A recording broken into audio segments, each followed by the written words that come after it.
Justin Marple. Justin Marple, I heard you asking your team what just happened.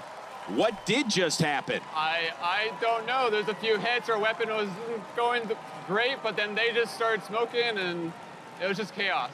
Well, let's clear up exactly what happened during all of that chaos. This is Seth Schaefer from Team Just Cause Robotics, and I'm here today with Nik and Justin from the Bloodsport team. Together, we're going to look over the fight, give our reactions, and then talk about some of the damage that both bots suffered after the fact.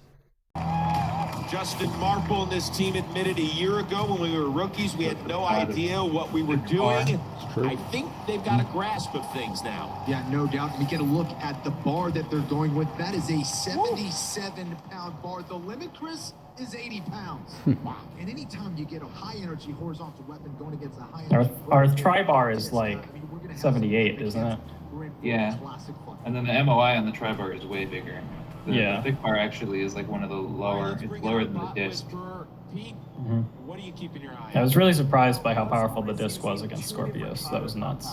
The front are soft and the rears are a little harder with a medium stickiness. So they're kind of hoping to be able to maybe slow. Was what Pete said here correct, Justin? Yeah, we ran a 30 drometer in the front, 50 drometer in the back, and it makes it nice and makes it drive real nice. Originally we started with 40s and it just would bounce around basically. It was no fun. Really? 40 was bouncier than 50? Yeah. Interesting. Because like the center rotation was just weird. It was just bad. Yeah. Endgame looks like they bounce around a decent amount during the fight too. Yeah, I don't know what they run. They don't show much of it here, but we spun the weapon the other way during the Twitch test to try to confuse them. I remember I was like looking over and I saw Steve like watching that and then talking to Jack. I don't think they showed it though, but Aaron actually spun it the wrong way. They made such a big deal about blade direction with Tombstone. I thought they would talk about it with our fight too. Yeah. But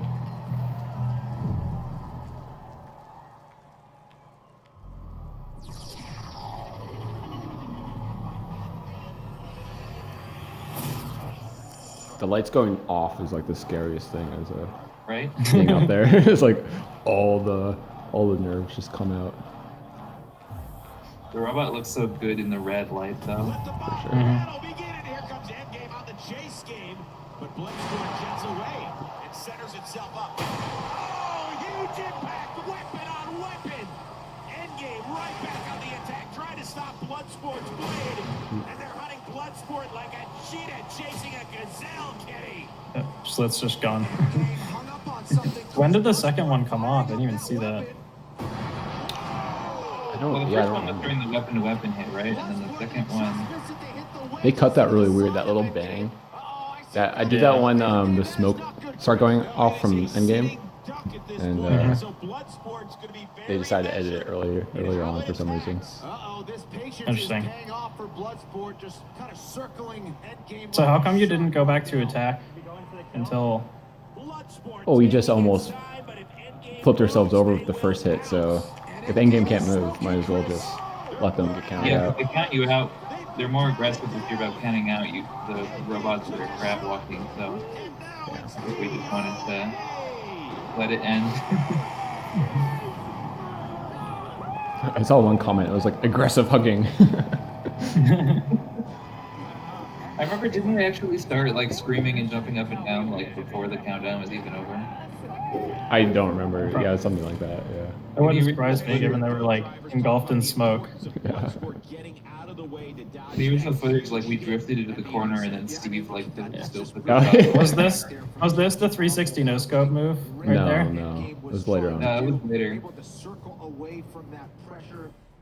There's the weapon-to-weapon hit. That was a proud. You can see the wedge like a flying. That was the no scope. And I think that was the shot that really ended up disabling that primary weapon of Endgame. A lot of people at home see that shot. They see 360 no scope. They don't realize the sort of damage it causes to the other robot. Yeah. What I don't get is why did both of the drive wheels die? Because one came off and then the other one turned up. So the full write-up for what they said was, one of the hits, Endgame's weapon was sideways off its bearing, stripping all the screws on the bearing retainer, disconnecting one of the pulleys, and pushing Endgame's weapon over into the path of its own tensioner. After this, you see Endgame throwing sparks out the front of its weapon occasionally during the match, and its weapon starts to slowly spin down. A few seconds after this, the final nail in the coffin lands. As Endgame crosses the kill saw slot, its right-hand side drive suddenly jams to a stop, and the rear tire is ripped completely off the custom hubs and thrown clear of the robot. At the same time, the front ESC dies completely. Whether this was a result of damage from the fight or just aggressive driving they were doing, we'll never know. Endgame's dual redundant drive systems were both left dead or no longer in contact with the ground. Endgame was able to survive for another exchange by gyro walking with what was left of its slowly disintegrating weapon, and this final hit completely removed the left hand pulley on the weapon, jamming that up too, and removing its last way to stay in the fight. At 1 minute 10 seconds into the fight, Endgame was counted out, and the battery on its front left drive decided it had suffered enough at the hands of its dead ESC and ignited. That's crazy that the final hit on the wedge did damage to the weapon. Yeah. I was surprised by that as well, for sure. They looked like they planted into the ground. If anything, it would have jammed up like a chain or something in the drive. I mean, I guess if there's compressive load at the front of the chassis, that might put a load on the weapon or something. I don't know. Yeah. Mm-hmm. The thing I found really cool, though, if you look at this first picture, you can see the path the blade.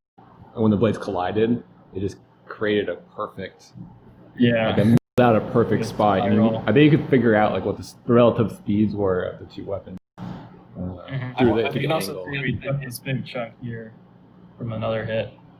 I'd be willing to bet that glancing hit right on the end where you can see it curved is the same one where they carved a little chunk off the top corner. Yeah. Of our weapon. Yeah, I don't know if we have any pictures of that. But. So these here, they have like 6 custom switches, right? One for each drive and weapon motor controller. So, yeah. So this is the deluxe for drive, and then they have a weapon vest here, and then the other weapon vest was that one. My favorite was Shane got that one to turn on again. I know. Yeah, I know. It still lives. He comes up just laughing like a man. He's like, look at the power light. I think he said at the event that he thought that this caught the batteries on fire. But if it was still functional, that seems really bizarre. It was the deluxe, I think. The deluxe that did that, okay. And then yeah, we got a few scrapes on their wedge, but honestly their wedges were like really solidly mounted. They held up pretty well. The one right under the E was Tombstone, and the rest of them were us. Yeah. Yeah, that's another better picture of that. I don't know how that gouged. happened. Yeah, I remember showing the weapon, and I don't remember the marks being that big. Like, I'm surprised to look back at the picture and see. It's like halfway through. Yeah. It's like halfway through the thickness of the thing. It's nuts. And then, yeah, this was just our pre-fight spin up. The little 15-second, make sure the bot drives thing. And I remember we didn't go to full speed because we were having that issue where something was out of alignment, and when it got up to full speed, it started to like wobble. So we were super pessimistic going into the match about being able to really spin up the weapon. Yeah, I don't think we. Yeah, we never got it up to speed even once before the match, right? Because it would always go like. There's the end of the bar.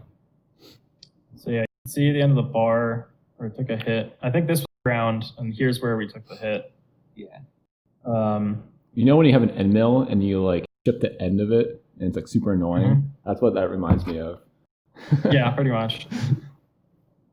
You can see also this split mount got one weld failed and then one side the weld held, but it just kind of got forked.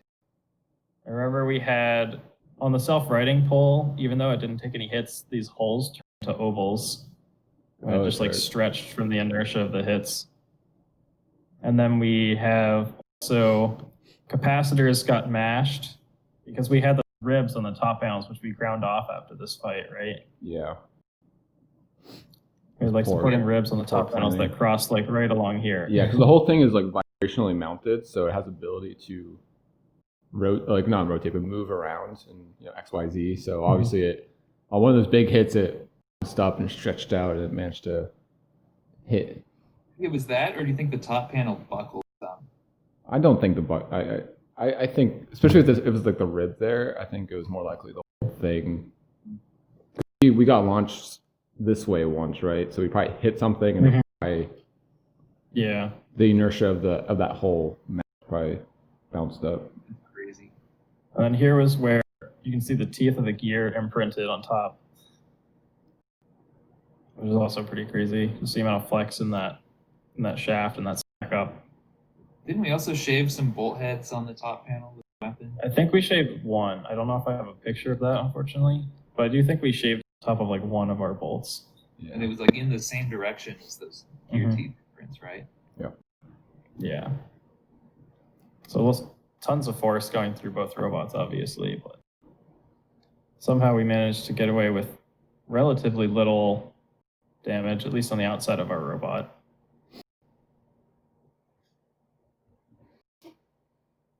So yeah, if there's anything else either of you want to talk about regarding this fight.